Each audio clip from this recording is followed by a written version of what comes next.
I want to ask you something personal. Think back to 5 years ago. Could you walk to the end of your driveway, stand in the kitchen, and finish cooking a whole meal, or move through a grocery store without your legs slowing you down or complaining the whole time?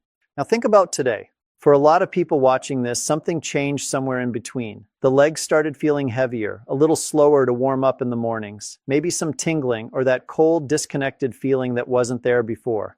And if you've brought that up with your doctor, there's a real chance you heard something like, "That's pretty normal for your age." And look, that's not entirely wrong. Circulation does change as we get older. But here's what that answer often leaves out: why it changes as fast as it does for some people, and what role specific nutritional gaps play in how quickly and how noticeably that change happens. That's exactly what we're covering today. I'm Dr. Franklin, and over the next 18 minutes, I'm going to walk you through 5 vitamins that research has consistently linked to vascular health and leg circulation in older adults. We'll go in order, from supporting players to most impactful, and the one at the very top of this list is the one that surprises people every single time. Stay with me, because by the time we get there, you're going to want to have a pen nearby. But right now, before we go a second further, do me a quick favor.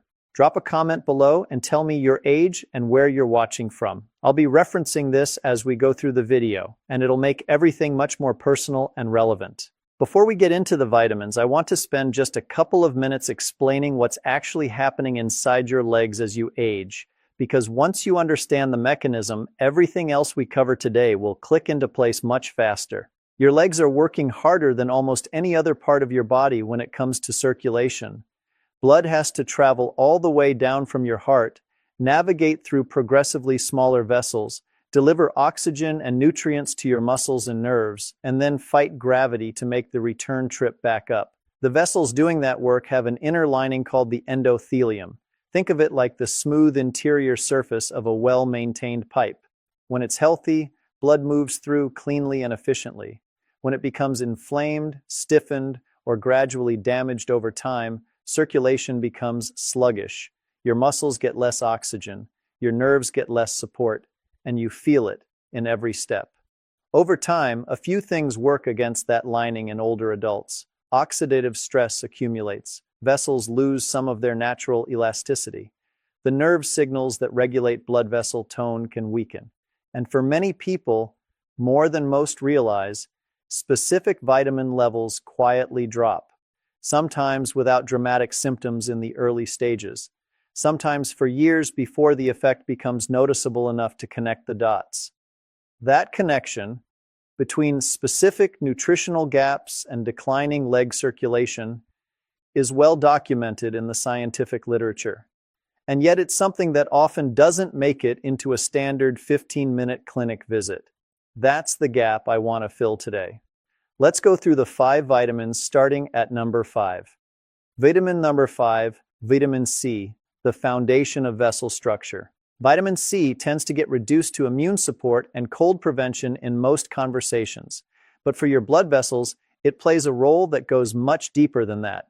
Your blood vessel walls are structurally reinforced by collagen, the same protein that keeps your skin firm, your joints supple, and your connective tissue intact. And here's the part that matters. Your body cannot synthesize a single strand of collagen without vitamin C present.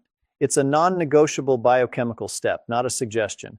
The enzyme system that builds collagen, prolyl hydroxylase and lysyl hydroxylase, requires vitamin C as an active cofactor to function. When vitamin C is consistently low, that enzyme system slows, collagen production drops, and vessel walls gradually lose some of their structural flexibility, the ability to stretch and rebound with each heartbeat, which is exactly what's required to push blood efficiently all the way down to your feet and back up again. Research has consistently found associations between chronically low vitamin C and reduced vascular flexibility in older adults, particularly in the vessels supplying the lower limbs. For some individuals, and especially those who are genuinely deficient, addressing that nutritional gap may meaningfully support vessel wall integrity over time. Results will naturally vary depending on your baseline levels and overall health. Now, here's the practical mistake most people make with vitamin C that quietly undermines the benefit. Vitamin C is water-soluble. your kidneys filter it out within 3 to 4 hours of intake. So if you take one large dose in the morning, you spend most of the day running low. Your vessel walls are doing repair work around the clock. They need a consistent supply, not a single morning spike. The approach that research on vitamin C bioavailability supports is a distributed dose throughout the day. Instead of 500 milligrams all at once, try 200 milligrams with each main meal. This keeps blood levels steadier and gives your vessel walls more consistent access to what they need. For food, red bell peppers are one of the most concentrated sources available, containing more vitamin C per gram than most citrus fruits, along with compounds that naturally support vessel relaxation. Kiwi fruit is another excellent option, with a fiber matrix that slows absorption and extends the benefit. If you're supplementing, buffered vitamin C or sodium ascorbate tends to be gentler on the stomach than standard ascorbic acid. Worth knowing if you've had any digestive sensitivity with vitamin C in the past. Vitamin number 4, vitamin E, the antioxidant shield for your vessel walls. Every single day, your blood vessel walls face something called oxidative stress. It's driven by unstable molecules, free radicals, that accumulate as a natural byproduct of normal metabolism. Left unchecked over years, that oxidative load contributes to inflammation, stiffening of vessel tissue, and a gradual decline in how well your endothelium functions. Vitamin E is one of your body's primary defenders against that process. And what makes it uniquely suited to vascular protection is where it works. It's a fat-soluble antioxidant that can embed itself directly within the lipid layer of cell membranes, including the walls of your blood vessels. That's where the free radical damage is happening, and that's exactly where vitamin E can intercept it. Several peer-reviewed analyses have found meaningful associations between higher vitamin E status and improved endothelial function, particularly in older adults dealing with elevated oxidative stress. For individuals who are genuinely low in vitamin E, restoring adequate levels may support healthier vessel wall function and better vascular response over time. As always, results vary depending on your health status and baseline deficiency level. Now here's the detail that matters most when you're shopping for a supplement, and most people get this wrong. The majority of vitamin E products on store shelves contain a single synthetic form called alpha-tocopherol, but vitamin E is actually a family of 8 related compounds, 4 tocopherols and 4 tocotrienols, and research suggests they work more effectively as a group than any single form in isolation. When you're reading labels, look specifically for mixed tocopherols. That one phrase is the difference between getting the full family working for you or just one member showing up alone. And since vitamin E is fat-soluble, take it with a meal that contains some healthy fat: olive oil, eggs, avocado. Without dietary fat present, absorption can drop significantly. A typical dose studied for vascular support is in the range of 200 to 400 international units daily. If you're on blood-thinning medications, check with your doctor before adding vitamin E at higher doses, as it can have mild anticoagulant effects. For food sources, raw almonds, sunflower seeds, and wheat germ are all solid, natural options for working more vitamin E into your daily routine. If you're still here with me and finding this helpful, take a moment to type 4 in the comments. It lets me know you're watching and getting value from this. Vitamin number 3, vitamin K2. The calcium traffic controller. This is the one that surprises most people, because almost everyone who's heard of vitamin K associates it with blood clotting, but that's vitamin K1. Vitamin K2 does something entirely different, and for the health of your arterial walls, it's remarkably important. Here's the problem it addresses. Calcium belongs in your bones, but as we age, it can gradually migrate into soft tissue, including the walls of your arteries. When calcium deposits accumulate in arterial walls, those vessels become stiffer and less capable of the expansion and contraction they need to do their job. This process, called arterial calcification, is a well-recognized contributor to reduced circulation and increased cardiovascular risk in older adults.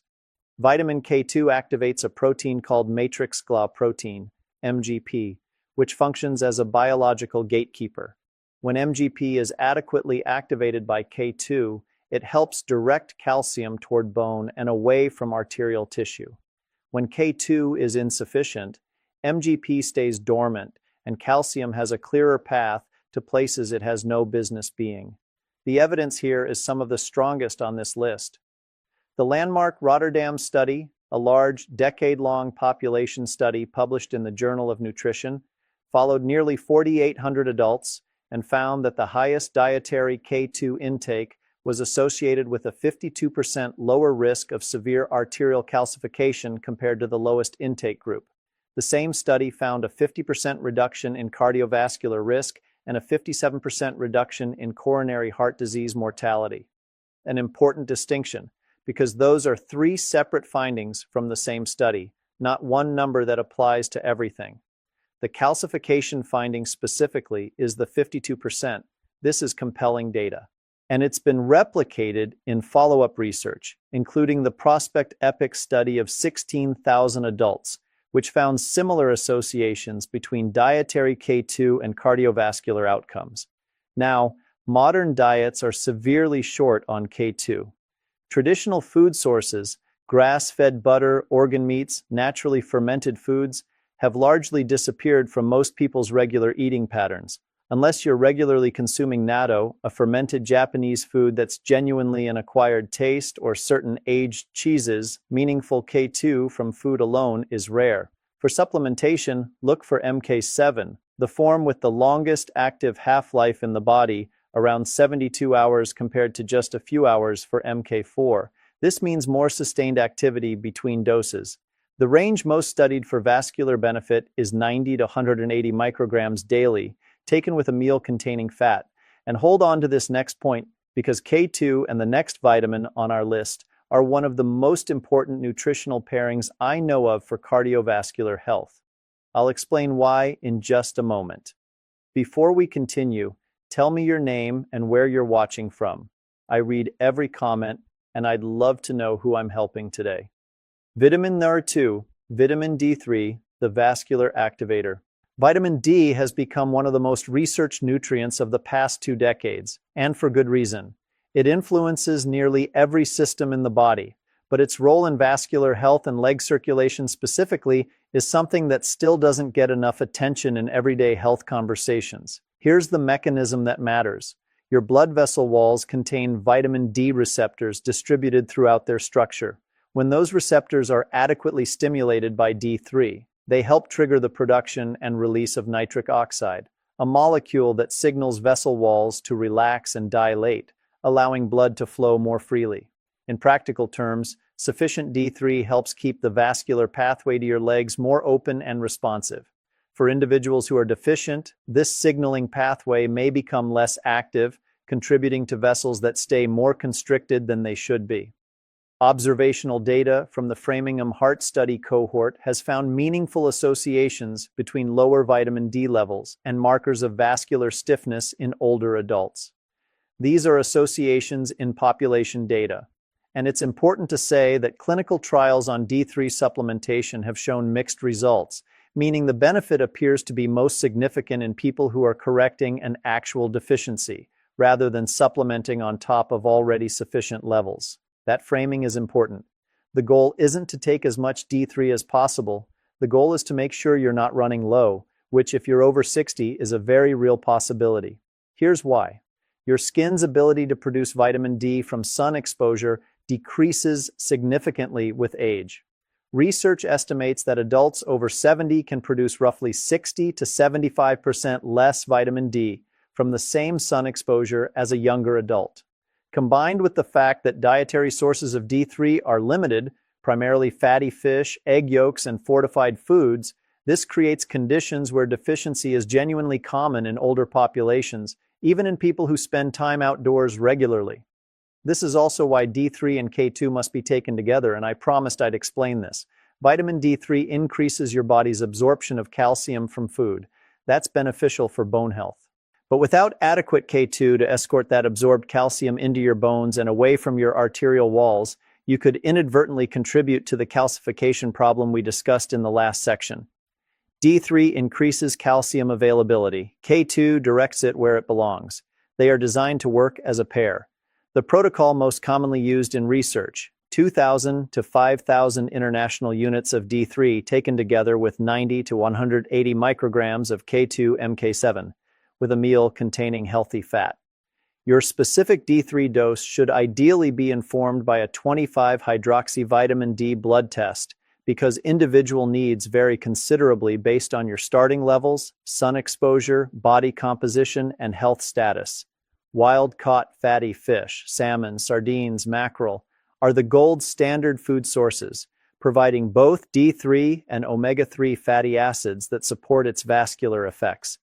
But for most adults over 60, food sources alone are unlikely to maintain optimal levels, which is why discussing targeted supplementation with your physician is worth doing. If you're still here with me and finding this helpful, take a moment to type 2 in the comments. It lets me know you're watching and getting value from this. Vitamin number 1, vitamin B12. One of the most impactful nutrients for leg circulation, especially if your levels are low. And I want to frame this carefully from the start, because the research here is genuinely compelling, but it's most relevant for a specific group of people.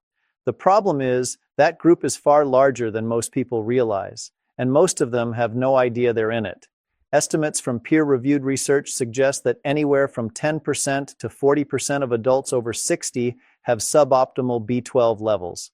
That number climbs further in adults over 75, particularly those on acid-reducing medications like proton pump inhibitors, those with a history of digestive issues, or those following plant-based diets. The reason has to do with a protein your stomach produces called intrinsic factor. Intrinsic factor is essential for absorbing B12 from food. After age 60, its production tends to decline. Stomach acid, also required for releasing B12 from food proteins, often decreases as well. The result is that you can be eating B12-rich foods consistently and still be absorbing far less than your body needs. This matters enormously for circulation, and here's why. B12 affects leg blood flow through not one, not two, but 3 distinct biological pathways, and that's what makes it unlike every other vitamin on this list. Pathway 1. Red blood cell quality. B12 is essential for the normal formation and maturation of red blood cells. When B12 is insufficient, red blood cells can become abnormally large and structurally fragile, a condition known as megaloblastic anemia. These misshapen cells are less efficient at navigating the small capillaries in your calves, feet, and toes, the very vessels where circulation already faces the most resistance. For individuals with B12-related anemia, restoring B12 levels has been shown to meaningfully improve oxygen delivery to the lower limbs, with some individuals experiencing notable improvements in leg warmth, responsiveness, and walking tolerance as their red blood cell quality normalizes. Pathway 2. Nerve-to-vessel communication. Your blood vessels don't operate in isolation. They receive continuous regulatory signals from the peripheral nervous system. Signals that tell them when to dilate, when to constrict, when to push more blood forward. Those signals travel along nerve fibers coated in a protective sheath called myelin. B12 is the primary nutrient responsible for building and maintaining myelin integrity.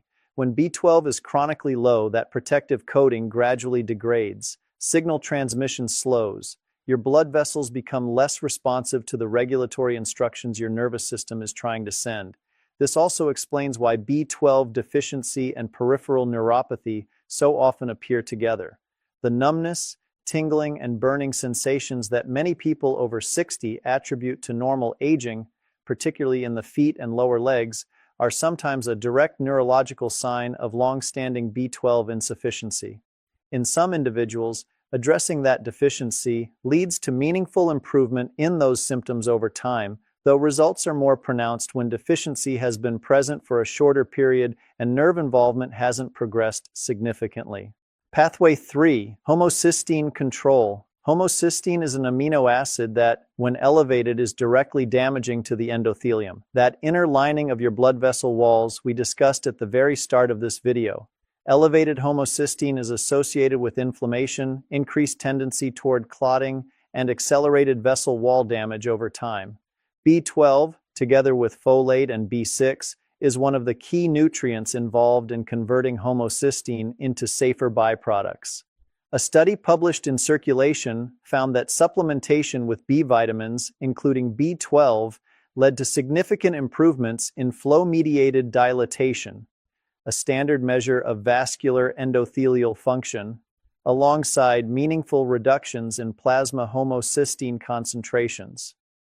Multiple meta-analyses have confirmed that B12 supplementation in deficient individuals can produce meaningful reductions in homocysteine, and lower homocysteine is consistently associated with better vascular health outcomes. 3 pathways, 1 nutrient, and when all 3 are contributing simultaneously, which happens quietly and gradually over years, addressing the underlying B12 gap can produce changes that feel significant to the person experiencing them. Now, here's an important note on testing, because the standard approach may not be giving you the full picture. The routine serum B12 blood test has a well-documented limitation. It measures both active and inactive forms of B12 together. This means your result can appear normal while your tissues are functionally running low. A more sensitive marker is methylmalonic acid, or MMA, which rises when B12 is functionally insufficient at the cellular level. If leg symptoms are something you've been managing, it's worth asking your doctor to add an MMA test alongside the standard B12 panel at your next visit. Now, the form and delivery method of B12 supplementation genuinely matters here, and this is where most people make an avoidable mistake. Because of the intrinsic factor decline we talked about, standard B12 tablets that you swallow whole must compete for the same compromised absorption pathway that already isn't working reliably. At supplemental doses, say 500 to 1,000 micrograms, high-dose B12 is actually absorbed primarily through passive diffusion, bypassing intrinsic factor. And this is where sublingual B12 has a genuine research-supported advantage. A systematic review and meta-analysis published in Frontiers in Pharmacology in 2025 found that sublingual B12 dissolving under the tongue appears to be as effective as intramuscular injections for correcting deficiency, while being non-invasive, cost-effective, and something you can manage at home without clinical visits. For older adults who want to address a deficiency without the inconvenience of injections, that's a meaningful finding. The form of B12 also carries some nuance. Cyanocobalamin is the most common and least expensive form. It's synthetic and requires the body to convert it into its active coenzymes before it can be used. Methylcobalamin is already in the bioactive form, requiring no conversion step.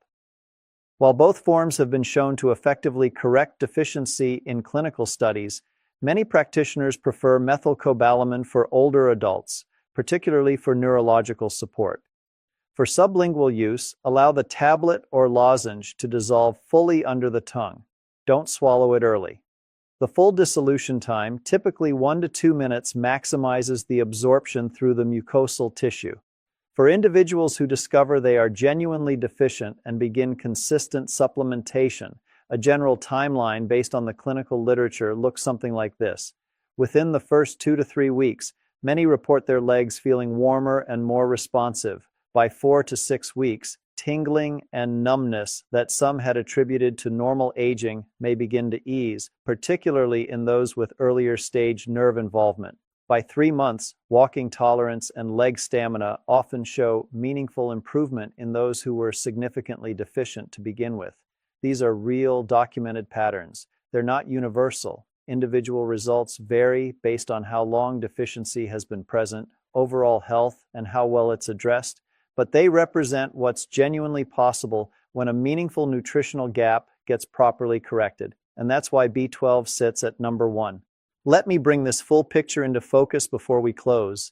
Each of the 5 vitamins we've covered today works on a different part of the same vascular system. Vitamin C builds and maintains the structural collagen that keeps your vessel walls elastic and intact. Vitamin E protects those walls from the daily accumulation of oxidative damage. Vitamin K2 prevents calcium from depositing in arterial walls, keeping them flexible and functional. Vitamin D3 activates the nitric oxide pathway that tells your vessels to open up and allow blood through. And vitamin B12, the centerpiece, supports healthy red blood cell quality, the nerve-to-vessel signaling network, and homocysteine control all at once. They're not competing with each other, they're complementary. Each one handles a different vulnerability in the same system. And for many people over 60, one or more of these vitamins is quietly running lower than it should be, sometimes for years before the cumulative effect becomes noticeable enough to question.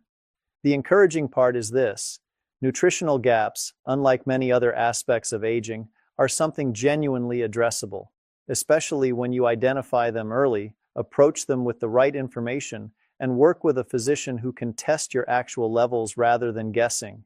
That's what separates proactive health management from reactive crisis management. And the people who maintain strong functional legs into their 80s are almost always the ones who chose the first path.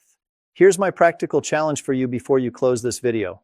Pick one vitamin from today's list, ideally the one that connects most clearly with what you've been experiencing in your legs.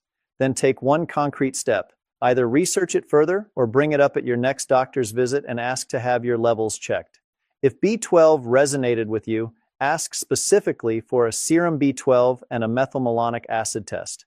That combination gives you a far more accurate picture of your functional B12 status than the standard test alone. If D3 rang a bell, ask for a 25-hydroxyvitamin D panel. It's a routine test, it's inexpensive, and the result will tell you exactly where you stand. Don't try to fix everything at once. One vitamin, one test, one conversation with your doctor. That's how meaningful change actually starts. Then I want you to come back to this video and leave a comment. Tell me where you're watching from today. Tell me which vitamin surprised you most. Tell me if you're already supplementing with any of these and what your experience has been. I read every comment in this community, and the conversations that happen in the comments here, where someone's experience becomes the reason someone else finally takes action, are genuinely some of the most valuable exchanges I see in this space. Make sure you're subscribed and have the bell turned on, because next week I'm covering 3 everyday habits that are quietly working against your leg circulation, and at least one of them is something most people would never suspect. I'm Dr. Franklin. Take care of your legs. They've carried you through decades of life, and with the right nutritional support and the right information, they're capable of carrying you through a great deal more. I'll see you in the next one.